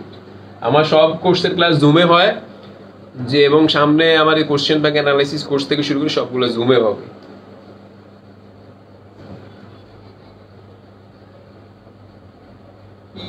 ডান ক্লেভার হবে না স্যার, ওই ক্লেভার বক্স দিতে পারো, ক্লেভার বক্স যদি মানে দিতে পারো কোনো সমস্যা নেই। ক্লেভার পক্স তো দিতে পারো, ওইটা আমি খেয়াল করিনি কমেন্ট। ক্লেভার পক্স হইতে পারে, কারণ পক্স তো ক্লেভারও হয়, কিন্তু ওই কানিংটা দেওয়ার কারণ হচ্ছে ওইখানে তো আসলে প্যাসেজ আকারে ছিল, ঠিক আছে, প্যাসেজ আকারে ছিল, ওই প্যাসেজের অর্থ অনুযায়ী আমি কানিং দিছিলাম, কারণ ওইখানে প্যাসেজে পরবর্তীতে ধূর্ততার দৃষ্টান্ত দেখা হয়েছে। তোমরা যদি ইয়া দাও, ওই কানিং ক্লেভার দাও, তাইলেও হবে। এবারে সব ফার্স্ট পার্টিসিপল। ফার্স্ট পার্টিসিপল হচ্ছে ইডি যুক্ত হয়, যেটা এইটাও অ্যাডজেক্টিভ হিসেবে কাজ করে। ফার্স্ট পার্টিসিপল অ্যাডজেক্টিভ হিসেবে কাজ করে। যেমন কি বলবো, উই শুড নট ড্রিঙ্ক, আমাদের পান করা উচিত না। We should not drink polluted water, দূষিত পানি পান করা উচিত না। ওয়াটার হচ্ছে নাউন, পলিউটেড হচ্ছে অ্যাডজেক্টিভ। দূষিত পানি, এই অ্যাডজেক্টিভটা গঠিত হয়েছে কিভাবে? ভার্বের ফার্স্ট পার্টিসিপল ফর্ম। ভার্বের 3 নম্বর ফর্ম না, পলিউট, পলিউটেড, পলিউটেড। তাহলে ভার্বের ফার্স্ট পার্টিসিপল ফর্ম অ্যাডজেক্টিভ হিসেবে প্রি মডিফায়ার হিসেবে কাজ করে, ঠিক আছে। তারপর আমরা বলতে পারি হি ইজ আ রিটায়ার্ড টিচার, তিনি একজন অবসরপ্রাপ্ত শিক্ষক। তাহলে এই যে টিচার হচ্ছে নাউন, রিটায়ার্ড হচ্ছে অ্যাডজেক্টিভ, অবসরপ্রাপ্ত টিচার। এটা গঠিত হয়েছে কিভাবে? রিটায়ারের ফার্স্ট পার্টিসিপল ফর্ম হচ্ছে রিটায়ার্ড, তাহলে প্রি মডিফায়ার হিসেবে কাজ করছে, এবং এটা ফার্স্ট পার্টিসিপল। এটা সহজ। আমার মার্কারে কালি শেষ হয়ে গেছে এখানে।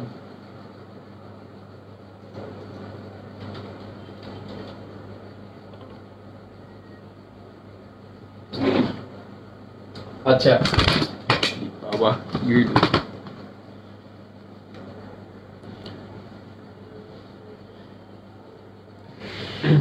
বুঝতে পারছো তো নাকি? আমরা শেষের দিকে আছি। ডিটারমিনারটা দেখো, determiner, determiner, determiner as pre modifier. খুব মজা। ডিটারমিনার চিনো তোমরা? ডিটারমিনার নামে শুনছো এতক্ষণ পর্যন্ত। এই ডিটারমিনার গুলো বিভিন্ন জিনিস ব্যবহার হইতে পারে। ডিটারমিনারটা আগে ছিল। ডিটারমিনার ব্যবহার হইতে পারে আর্টিকেল, আর্টিকেল গুলো ডিটারমিনার হিসেবে। আর্টিকেল কি? এ, এন, দি, এগুলো ডিটারমিনার হিসেবে ব্যবহার হইতে পারে। তারপরে ডেমনস্ট্রেটিভ প্রোনাউন আছে না, ডেমনস্ট্রেটিভ, এই ডেমনস্ট্রেটিভ গুলো ডিটারমিনার হিসেবে ব্যবহার হইতে পারে। যেমন দিস, তারপর আছে দ্যাট, দিসের প্লুরাল ফর্ম হচ্ছে দেজ, দ্যাটের প্লুরাল হচ্ছে দোজ, এগুলো ডিটারমিনার। এছাড়াও আরো অনেক ডিটারমিনার আছে, যেমন ইচ আছে, ইচ আছে, এভরি আছে, নো আছে, আইদার। আচ্ছা এগুলো লিখলাম না, আমার মার্কারের কালি শেষ পর্যায়ে। এগুলো ডিটারমিনার হিসেবে ব্যবহার হইতে পারে। এটা লেকচার শিটে পেয়ে যাবা তোমরা। আমি এক্সাম্পল দিয়ে বুঝাচ্ছি যে ডিটারমিনার গুলা কিভাবে প্রি মডিফায়ার হিসেবে কাজ করে। যেমন দেখো, the Padma is a big river. Padma হচ্ছে একটা বড় নদী, তাহলে এই পদ্মা হচ্ছে নাউন, এর আগে যে দি, এটা হচ্ছে ডিটারমিনার। এটা কি? ডিটারমিনার। তাহলে এই দা পদ্মা, পদ্মাকে মডিফাই করছে, নির্দিষ্ট করছে। এই দা, এই দিটা হচ্ছে ডিটারমিনার, এটা আর্টিকেল হিসেবে ব্যবহার হয়েছে। সবাই কি বুঝতে পারছো?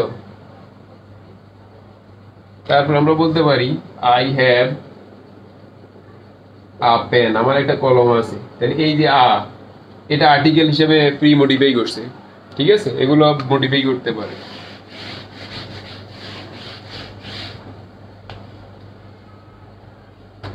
তারপরে দেখো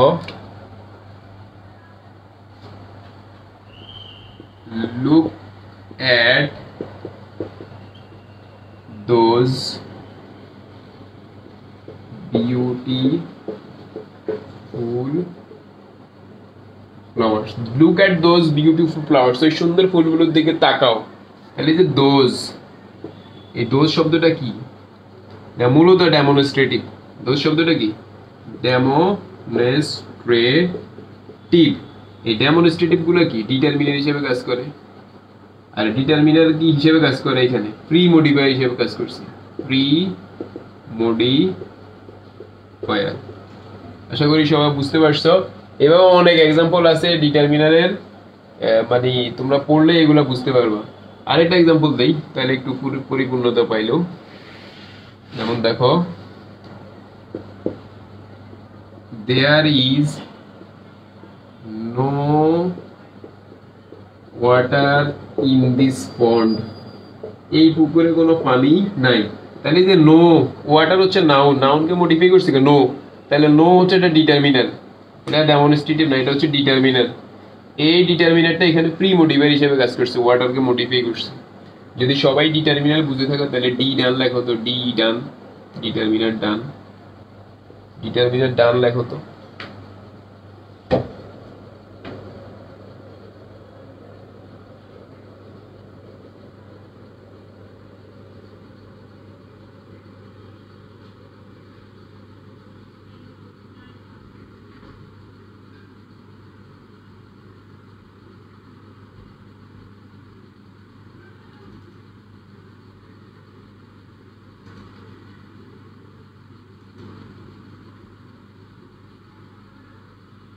স্যার এইটা কষ্ট করে আবার বুঝাবেন?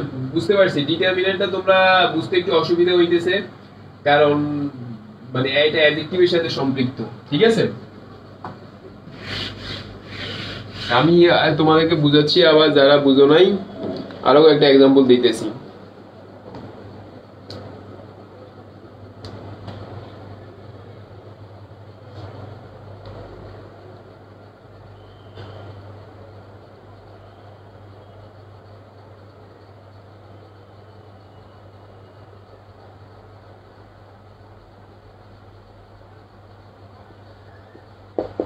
He found this country. সে এই দেশটাকে খুঁজে পেয়েছিল। He found this problem. He found this country, filled out problems. মানে অনেক সমস্যা এই দেশটাকে খুঁজে পাইছে। তাহলে হি ফাউন্ড কান্ট্রি, দেশটাকে খুঁজে, কোন দেশ? This country. তাহলে এই দিস শব্দটা হচ্ছে মূলত ডেমনস্ট্রেটিভ। ডেমনস্ট্রেটিভ, ডেমনস্ট্রেটিভ যারা বুঝো না, মানে যদি এইখানে প্রবলেম হয় তাহলে হচ্ছে প্রোনাউনের প্রবলেম তোমার। প্রোনাউন যে 8 প্রকার আছে এর মধ্যে এক প্রকার হচ্ছে ডেমনস্ট্রেটিভ প্রোনাউন। ডেমনস্ট্রেটিভ প্রোনাউন কি? দিস, দ্যাট, দেস, দোজ। এইটা যদি না বুঝো তাহলে প্রোনাউন নিয়ে একটু পড়তে হবে আগে, কারণ প্রোনাউনের এই যে ডেমনস্ট্রেটিভ গুলা, পসেসিভ গুলা, এগুলা ডিটারমিনার হিসেবে ব্যবহৃত হয় এবং প্রি মডিফায়ারে লাগে। পসেসিভ যেগুলো সেগুলো লাগবে, ডেমনস্ট্রেটিভ গুলো লাগবে। ডেমনস্ট্রেটিভ 4টা, দিস, দ্যাট, দেস, দোজ, এই 4টা ডেমনস্ট্রেটিভ ডিটারমিনার হিসেবে ব্যবহার হয়। যেমন এখানে দিস কান্ট্রি আছে, কান্ট্রি হচ্ছে নাউন, এই নাউনকে মডিফাই করছে দিস, দিস কান্ট্রি। এই দিসটা হচ্ছে একটা ডেমনস্ট্রেটিভ, এই ডেমনস্ট্রেটিভটা এখানে ডিটারমিনার হিসেবে ব্যবহার হয়েছে। এভাবে নো ব্যবহার হইতে পারে, এভরি ব্যবহার হইতে পারে, ইস ব্যবহার হইতে পারে, দি ব্যবহার হইতে পারে, এ ব্যবহৃত হইতে পারে, অ্যান ব্যবহৃত হইতে পারে। তো ডিটারমিনারটা একটু ভালো করে বুঝতে হবে। ঠিক আছে, আশা করি বুঝতে পারছো সবাই।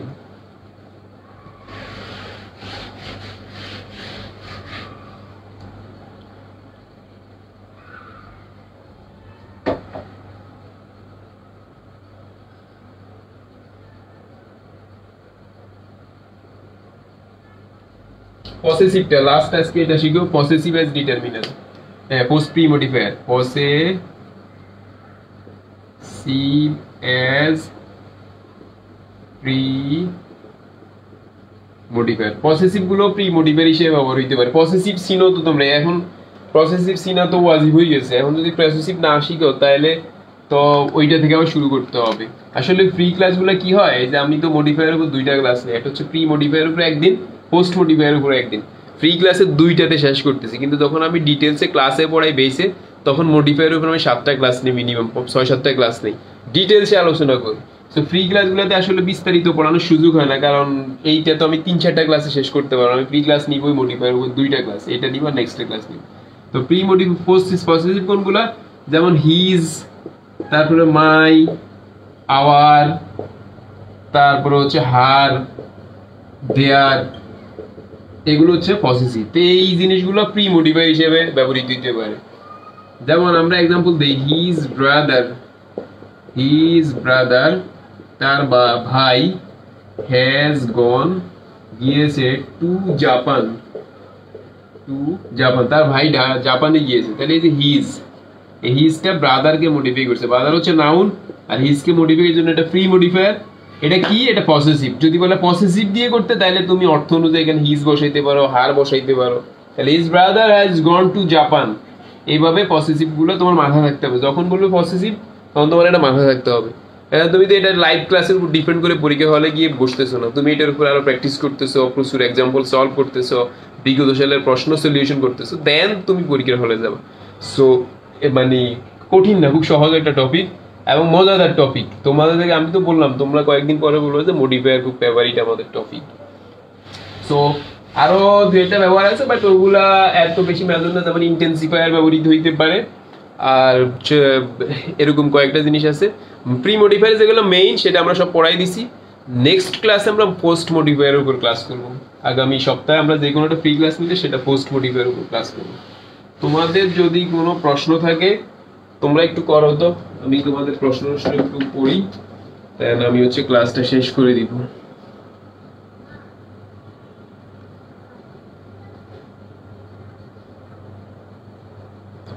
তোমাদের ভিডিও অফ করে কিভাবে?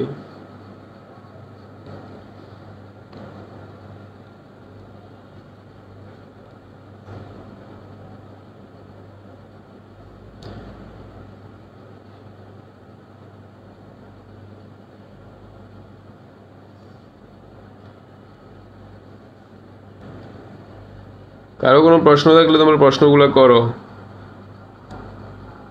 আমার কোনো কোর্স বা তোমাদের কোনো পরীক্ষা, অ্যাডমিশন, আমার কাছে অ্যাডমিশন নিয়ে তোমরা যে কোনো প্রশ্ন করতে হবে, আমার খুব ভালো লাগে। কোন স্টুডেন্টের যদি অ্যাডমিশন রিলেটেড কোনো একটু আগ্রহ থাকে, দেন আমি খুব মনে হয় যে ছেলেটা আসলে বা মেয়েটা পড়াশোনার প্রতি তার একটা আগ্রহ হয়েছে, আমি অ্যাপ্রিসিয়েট করি।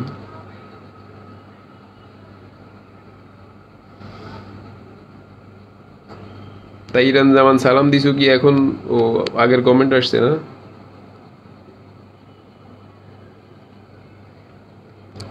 আচ্ছা, ভিডিও অফ করার দরকার নাই, এই যে দেখো, এইভাবে অফ থাকুক, আমি তোমাদের কমেন্টগুলো পড়তেছি। ডিটারমিনার কি অ্যাডজেক্টিভ? হ্যাঁ, যদি বলো যে ডিটারমিনার কোন পার্ট অফ স্পিচ, ডিটারমিনারগুলো হচ্ছে যে অ্যাডজেক্টিভ হিসেবে ব্যবহৃত হয়, কারণ ডিটারমিনার নামে তো আলাদা কোনো পার্ট অফ স্পিচ নেই। তবে মডার্ন ইংলিশে ডিটারমিনার নামে আলাদা পার্ট অফ স্পিচ হিসেবে ধরা হয় মডার্ন ইংলিশ গ্রামার। কিন্তু তুমি তো মডার্ন ইংলিশ গ্রামার এখন তো আমাদের দেশে এখনো পার্টস অফ স্পিচ হচ্ছে 8 প্রকার, কিন্তু বিশ্বের বিভিন্ন দেশের মধ্যে পার্টস অফ স্পিচ 10 প্রকার ধরা হয়। সেইখানে ডিটারমিনার নামে আলাদা একটা পার্ট অফ স্পিচ আছে। আমাদের দেশে কোনো পরীক্ষাগুলোর মধ্যে এখনো ওইটা নাই। সো আমাদের যদি বলে যে আলাদা পার্টস অফ স্পিচ 8 প্রকারের মধ্যে ডিটারমিনার কোনটা, তখন বলবো যে সেটা অ্যাডজেক্টিভ। মডিফায়ার হিসেবে পসেসিভ অ্যান্ড ডিটারমিনার কি অ্যাডজেক্টিভ? হ্যাঁ, এটা উত্তর দিলাম। স্যার কোশ্চেন ব্যাংক কোর্সটা লাইভ নেওয়া হবে নাকি জুমে? জুমেই লাইভ হবে, ঠিক আছে, জুমেই তো লাইভ হবে, সবগুলো জুম অ্যাপসে ক্লাস হবে।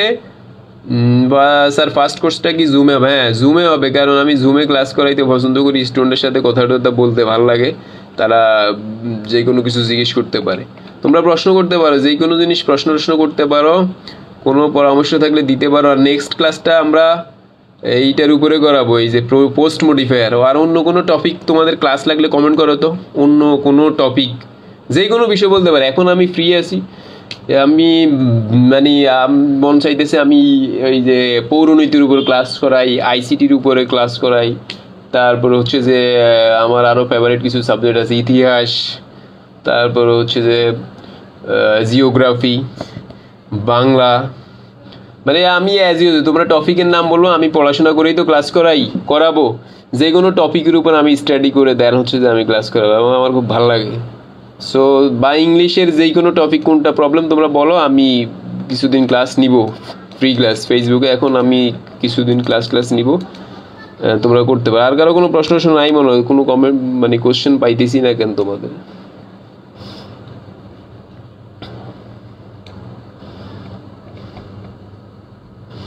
আরেকটা বিষয় হচ্ছে যে তোমরা যদি কমেন্ট থাকে তাহলে একটা প্রশ্ন পাইছি,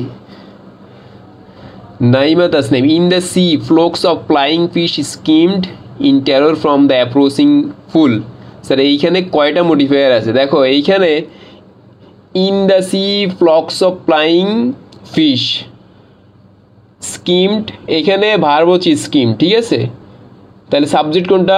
ফিশ হচ্ছে সাবজেক্ট। এই যে ফিশ এটাকে মডিফাই করছে কি? Flocks of flying fish skimmed in terror from the approaching hull, ঠিক আছে? তাহলে সমুদ্রের মধ্যে ফ্লক্স অফ ফ্লাইং, এই ফ্লক্সটা তো হচ্ছে যে তোমার এই যে ঝাঁকে ঝাঁকে বোঝাচ্ছে যে flying fish skimmed in terror from the approaching hull. এখন এই যে অ্যাপ্রোচিং কি লিখলো লাস্টে? হুল। ওই যে ওইটাকে মডিফাই করছে আবার অ্যাপ্রোচিং শব্দটা। তাহলে কয়টা মডিফাই আছে? তুমি ওই হুল শব্দটাকে মডিফাই করছে অ্যাপ্রোচিং, মানে সেটা অ্যাপ্রোচ করতেছে, তাহলে সেটা প্রেজেন্ট পার্টিসিপল হিসেবে ব্যবহার হয়েছে। এছাড়া দি আর্টিকেল এবং হুল হচ্ছে নাউন, আর্টিকেল এবং নাউনের মাঝে সেটা অ্যাডজেক্টিভ হিসেবে কাজ করছে, যার কারণে সেটা প্রেজেন্ট পার্টিসিপল হয়েছে। আর in terror, skimmed in terror, আর আগের তো হচ্ছে ফ্লোকস অফ ফ্লাইং ফিশ, এটা একটা ফ্রেজ হিসেবে এখানে মডিফাই করছে, ঠিক আছে? ফ্লোকস অফ ফ্লাইং এইটা হচ্ছে যে ফ্রেজ হিসেবে কাজ করছে, আর ইন দ্য সি তো সেটা আলাদাভাবে আছে। সো মেইনলি এইখানে যদি ধরো যে দুইটা, এইভাবে তো আসলে প্রশ্ন হয় না যে কয়টা মডিফায়ার আছে। মডিফায়ার হচ্ছে যে এইখানে কোনটা কোন প্রকারের মডিফায়ার ওইভাবে আলোচনা করতে হবে। ইন দ্য সি সমুদ্রতে, flocks of flying fish skimmed in terror, ঠিক আছে? আর আলাদাভাবে যদি তুমি ধরো এই যে অ্যাডভার্বগুলো মডিফায়ার হিসেবে ব্যবহার হইতে পারে, ঠিক আছে? যে সেটাও তো অ্যাডভার্বগুলো তো মডিফাই করে, তো সেভাবে হয়। আর এখানে মেইনলি তোমার পরীক্ষা যদি আসে তাহলে দুইটা জায়গা থেকে প্রশ্ন আসতে পারে। একটা হচ্ছে অ্যাপ্রোচিংয়ের নিচে শূন্যস্থান, অ্যাপ্রোচিংয়ের নিচে শূন্যস্থান থাকবে, আর হচ্ছে ফ্লোকস অফ ফ্লাইং, এইখানে হচ্ছে শূন্যস্থান থাকবে। আচ্ছা, অ্যাডমিশন নিয়ে কথা বলতেছিলাম। অ্যাডমিশন হচ্ছে মানে যেটা বলতে চাচ্ছিলাম যে তোমরা যারা অ্যাডমিশন টেস্ট পরীক্ষা দিবা, যে ঢাকা বিশ্ববিদ্যালয়ের যেই খ ইউনিটে পরীক্ষাগুলো তোমরা দিবা, বা অন্য যে কোনো ইউনিটে তোমরা পরীক্ষাগুলো দিবা, তো সেই পরীক্ষায় জন্য তোমাদেরকে এখন থেকে, আমি তো রমজানে বললাম যে মুখস্থ অংশগুলো তোমরা পড়ে ফেলো। আর মুখস্থ অংশগুলো তোমরা কতটুকু পড়ছো আমি জানি না, কিন্তু মুখস্থ অংশগুলো যদি না পড়ো তাহলে তোমরা পিছিয়ে পড়বা, না পড়লে তোমরা পিছিয়ে পড়বা, ঠিক আছে? সো এই জন্য পড়তে হবে। আর স্পেসিফিক তো আমি কিছু টপিকের কথা বললাম, যে বাংলা কোন কোন জায়গা থেকে তোমাকে পড়তে হবে। এই আমার মোবাইলের চার্জ একদম শেষ পর্যায়ে, 1 মিনিট।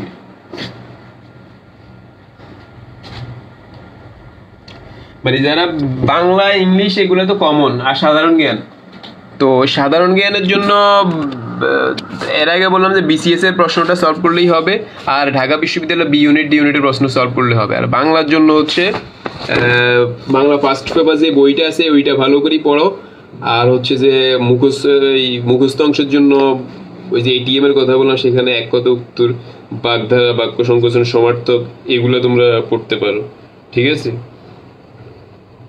সো এই হচ্ছে যে বিষয়। আর গ্রামারের জন্য হচ্ছে যে 9-10 যে বইটা আছে পুরাতন, ওই বইটা পড়ো, অথবা অভিযাত্রী পড়তে পারো এইটা। আর ইংলিশের জন্য ইংলিশ গ্রামারগুলা, ইংলিশের মুখস্থ অংশ, এই যে appropriate preposition, phrase and idioms, vocabulary, synonyms, এগুলো প্রচুর জ্বালাতন করা একটা টপিক। মানে একদম এটা বারবার পড়লেও মুখস্থ মানে ভুলে যাও কয়দিন পরে, এই জন্য এগুলো রিভিশনে রাখতে হবে। আর গ্রামার প্রশ্ন, এই একজন যে বারবার বলছে ডিউ রিটেন নিয়ে বলে, এইটা সেটা মানে শুধু বললেই তো হবে না, তোমাকে আমল করতে হবে। যেগুলো এখন বলছি এইগুলো হচ্ছে আগে ফলো করছো কিনা, শেষ করছো কিনা। তুমি ফ্রিলি পাস না করলে রিটেনে যাবা কিভাবে? ফ্রিলি মানে প্রথম এমসিকিউ পরীক্ষা যদি কেউ পাস না করে তাহলে তো তার রিটেনের খাতা দেখবে না। আগে ফ্রিলিটা এনশিওর করতে হবে। ফ্রিলি পাস যে করবে তার হচ্ছে রিটেনের খাতা চেক করা হবে। সো তোমাকে আগে এনশিওর করতে হবে যে আমি প্রিলিমিনারি যেই 60 মার্কসের পরীক্ষা হয় সেইখানে আমি কতটুকু করতেছি, ওইটা হলে রিটেনের প্রশ্নগুলো তো লিখিত আকারে হয়, ইংলিশ টেক্সট বুকটা ভালো করে পড়তে হবে প্যারাগ্রাফ। এই জন্য আগে প্রিলিমিনারিটা এনশিওর করো। এখন তো ধরেই তুমি পুরো 100 মার্কসের প্রিপারেশন নিতে পারবে না, একটা ধারাবাহিকতা আছে, ধারাবাহিক প্রসেসে আগাইতে হবে, তা না হলে তো হবে না। দেখা গেছে তুমি রিটেন খুব প্রস্তুতি নিচ্ছ কিন্তু প্রিলিমিনারি তোমার হচ্ছে না, হয় না, তোমার তো খাতাই চেক করবে না। তো এই জন্য ইংরেজি গ্রামারগুলা, বেসিকগুলো ভালো করে পড়ো। পার্টস অফ স্পিচ থেকে প্রশ্ন হয়, তারপরে যেই সমস্ত টপিক্সগুলো, right from verb, subject verb agreement, এগুলো একটু ভালো করে পড়ো। আর মুখস্থ অংশ কথা বল, আর ইংলিশ টেক্সট বুক বইটা ভালো করে পড়ো। টেক্সট বুক বইয়ের সাথে সংশ্লিষ্ট যে বইয়ে যেমন টেক্সট ট্যাক্স আছে, এগুলো একটু পড়া টড়ো, তাইলে হবে। আর সাধারণ জ্ঞান এখন অতিরিক্ত কোনো চাপ নেওয়ার দরকার নাই। সাধারণ জ্ঞানের জন্য এখন জাস্ট ঢাকা বিশ্ববিদ্যালয় খ এবং ঘ ইউনিটে বিগত 20 বছরের প্রশ্ন আর বিসিএস এর 10 থেকে 46তম প্রশ্নগুলো পড়ো, তাইলেই হবে। ঠিক আছে, তাহলেই হবে।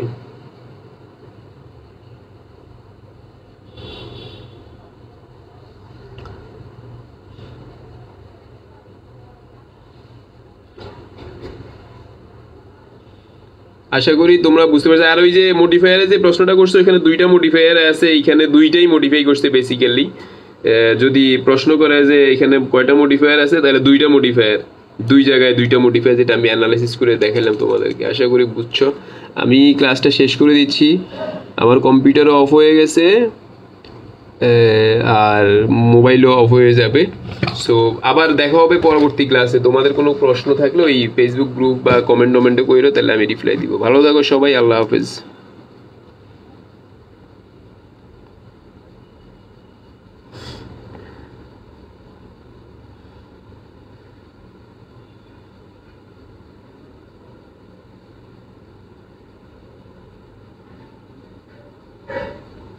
এই যে একজন লাস্টে একটা প্রশ্ন করছিল, আমি খেয়াল করি নাই, প্যারাগ্রাফের কথা বলছো। শুনো, প্যারাগ্রাফ 2টা আসুক, কোনো সমস্যা নাই। প্যারাগ্রাফ 2টা আসলে তোমার জন্য বোনাস, 30 মার্কস। একই প্রিপারেশন দিয়ে আগে 15 মার্কস পড়তে, এখন একই প্রিপারেশন দিয়ে 30 মার্কসের প্রস্তুতি হচ্ছে। তো প্যারাগ্রাফ আমি একটা সাজেশন করে দিছি, ওই সাজেশনে যে প্যারাগ্রাফগুলো আছে ওই প্যারাগ্রাফগুলো আগে শেষ করে ফেলো। এবার এইচএসসি 24-এর প্রশ্নের সাথে ম্যাচ করে দেখো, মানে 2-1টা বোর্ড মিস যাইতে পারে, ম্যাক্সিমাম ওখান থেকে আসবে ইনশাল্লাহ। যদি নতুন কোনো প্যারাগ্রাফ আসে এইচএসসি 24-এ, তখন সেই প্যারাগ্রাফগুলো পড়ে ফেলবা। এইভাবে পড়লে হচ্ছে যে ইয়ে করো। আর ওইটা একটু নোট করে ফেলো, অনেকেই করছে, তোমরা পড়ে করে আস্তে আস্তে পড়ো, দেখবা যে ভালো কিছু করবা। ভালো থাকো সবাই, আল্লাহ হাফেজ।